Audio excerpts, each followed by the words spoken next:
What these tests show is that in some of these minivans, the chance of an injury are high.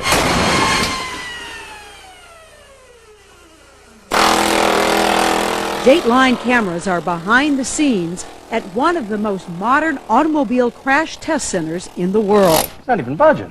Researchers here at the Insurance Institute for Highway Safety are trying to understand why one family minivan can look like this while another looks like this, all in the same test. There's just no room left back down here. I believe that that foot is separated from the leg. Load it up and have a ball. The commercials say they're the perfect family car for the 90s. Millions on the road, many driven by mothers with their kids. So how well would a minivan protect you in a serious crash at 40 miles an hour? Other way. The Institute is about to find out. Boy, that's right on the money. It's funded by insurance companies and says its goal is to cut the cost of insurance claims by making cars safer. It will be testing some of the most popular minivans in America. The Dodge Grand Caravan, the Ford Aerostar, the newly designed van from General Motors, the Pontiac Transport. 9 minivans in all. Every one of these vans meets federal regulations. The question is, can they pass a test the government doesn't do? 2 years ago, the Institute began what it calls a revolutionary new series of crash tests. Very different from the government's. The government tests cars by running them head-on into a flat wall. The force spread evenly across the front. But in any junkyard, you'll see many accidents don't happen that way. So the Institute tests cars by hitting a wall off-center. Offset, it's called, concentrating the forces on just one side. The test is carefully designed to simulate what happens if 2 cars hit like this, driver to driver at 40 miles an hour. We've chosen the speed that is representative of serious real-world crashes. And the Institute's Brian O'Neill says some cars do well in the new test. This is the Ford Windstar. This is by far the best performer. There's plenty of damage, but O'Neill says it's distributed around the driver, not into him. The safety cage holds. Any injuries at all to the dummy? The injury measures on this dummy were all low, indicating that there was no significant risk of injury to any body region. The Ford Windstar survives this crash. No serious injuries, not even to the legs. But how well will the other minivans hold up? Torso angle? The Institute bought these brand new minivans right off dealers' lots. Each one will be tested at the same speed, same angle, same conditions.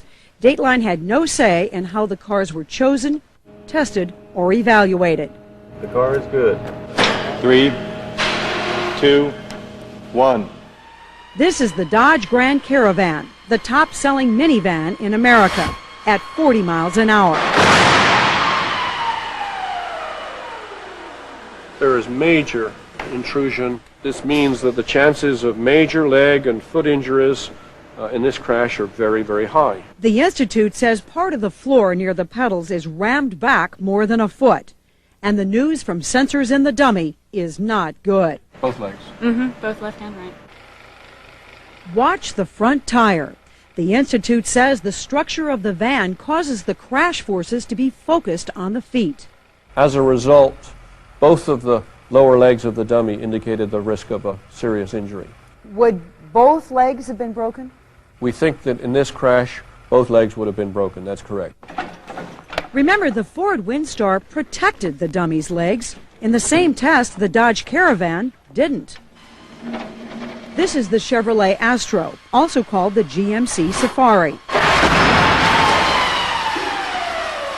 It's jammed in there. The floor has buckled, tipping the driver's seat forward. This vehicle has almost got his back broken, if you know what I mean. It's come up and buckled.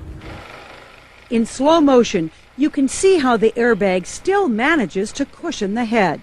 But at the feet, the floor is rammed back as much as 15 inches.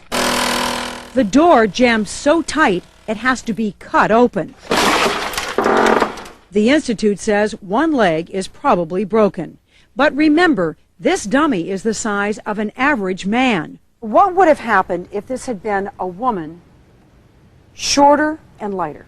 The shorter woman would presumably have the seat further forward, so there would be even less space. As the seat's pitching forward, the steering wheel is coming back and up. This is a problem when we're losing what we call the survival space. This is the Aerostar, an older design from Ford. Remember, the minivans are being tested at 40 miles an hour. This is extremely unusual because the steering wheel is in the lap of the driver. The steering wheel has snapped off. In slow motion, you can see it happen. The steering column going upward as the driver's face is going forward into the airbag. It bottoms out the airbag and actually breaks the steering wheel off the column. But amazingly, O'Neill says, the airbag still manages to catch the head and cushion the blow just enough. The forces on the driver's head were too high, but they were not high enough to produce a very serious injury. Says a lot about airbags, doesn't it? Absolutely, because this is what airbags are all about. Again, the door has to be pried open. Measurements show the floor has been rammed back as much as 15 inches. The computer says the left leg is probably broken. The Institute says this minivan fared even worse, the Toyota Previa. This is the worst we've seen, I think. This is just looking terrible. I mean, this steering column is almost up in the roof. And the seatbelt has allowed the dummy to slip down, the legs wedged against the dashboard. One is probably broken. And just watch what happens to the dummy's head. The driver, dummy in this crash, got some high forces on the head and the neck, troubling forces. It's hard to predict precisely what kind of injury that would produce, but there would be head and neck injury in this crash. Ironically, the man in charge of these tests owns a minivan like this one. Now he's selling it. When I saw the results of this test, I decided this is not a vehicle for my family. Remember, there was a minivan that did well in this test. The Ford Windstar protected every part of the body. In the Toyota Previa, the Institute says there's a chance the head, neck, and legs all were injured. But the Institute says even worse than the Previa is this brand new design from General Motors, the Pontiac Transport. Looks like massive amounts of intrusion. We've got the chin of the dummy on the steering wheel, which isn't good. The wheel is under the chin. See the steering wheel rim here? The slow motion film shows the dummy's head snapping back. The structure of the vehicle just collapses. It's obvious from his head motion that it's hit the steering wheel. General Motors says this is one of the few vans in which the seam welds, which hold sections of the car together, didn't separate. But the Institute says the floor has been rammed back as much as 19 inches. That's more than any other van. The dummy's left leg is trapped. It's not even budging. It won't come free, even with a crowbar. It's not moving, is it? Technicians finally take the dummy apart at the knee just to get it out. But there's a problem. One of the speed readings for this test is too high. I got 41.4. It's only a mile and a half over test speed at the most, but the damage is so severe, the Institute decides it must do the test again. This is another transport. This time the speed readings are perfect. But the damage is similar. Massive structural collapse. The dummy's left leg is trapped again. Well, this is really bad because the ankle is actually detached from the foot. I believe that's completely snapped off. So the loads on the dummy have been such that the metal leg, this is not a bone leg, this metal leg is snapped off. And on the slow motion film, watch carefully. What this crash illustrates is that when the compartment fails completely, as it's done here, and is collapsing all around you, the restraint systems can't offer much protection. O'Neill says the head snaps back. The survival space collapses so much that the steering wheel is driven right through the airbag into the dummy. This time, the injury readings are even more serious. A major injury to the neck, to the cervical region. Is it possible that the person in this crash might have been killed? Well, we can never say for certain, just based on dummy measurements, but the forces were certainly high enough that the injuries could have produced a fatal injury. General Motors declined to talk about this test on camera. But in a letter, GM said to assure overall safety at a variety of speeds, it ran 72 crash tests on its minivan, including an offset test at 35 miles an hour.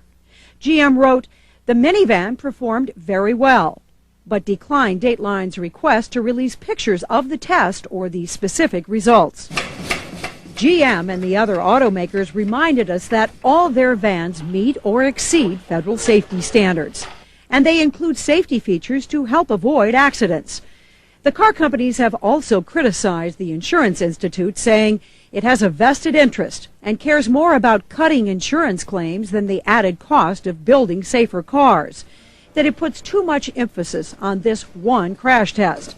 But most of all, the automakers said the Institute's test was too fast. I would have to classify it as a ultra-high-speed test compared to the types of crashes that happen in the real world. George Parker represents the International Association of Automobile Manufacturers.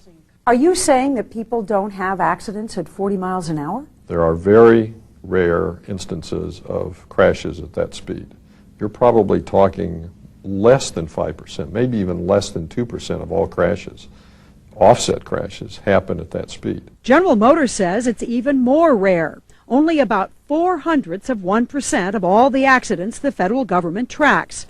And that designing cars to withstand high-speed crashes could actually contribute to injuries in more frequent low-speed accidents. The Institute says it picked the 40-mile-an-hour speed because among fatal front-end accidents, that speed is common. About half of deaths happen faster and half slower than 40. Tomorrow, the Insurance Institute releases its official rankings. The Ford Windstar with no injuries gets a good, but after that, a sharp drop.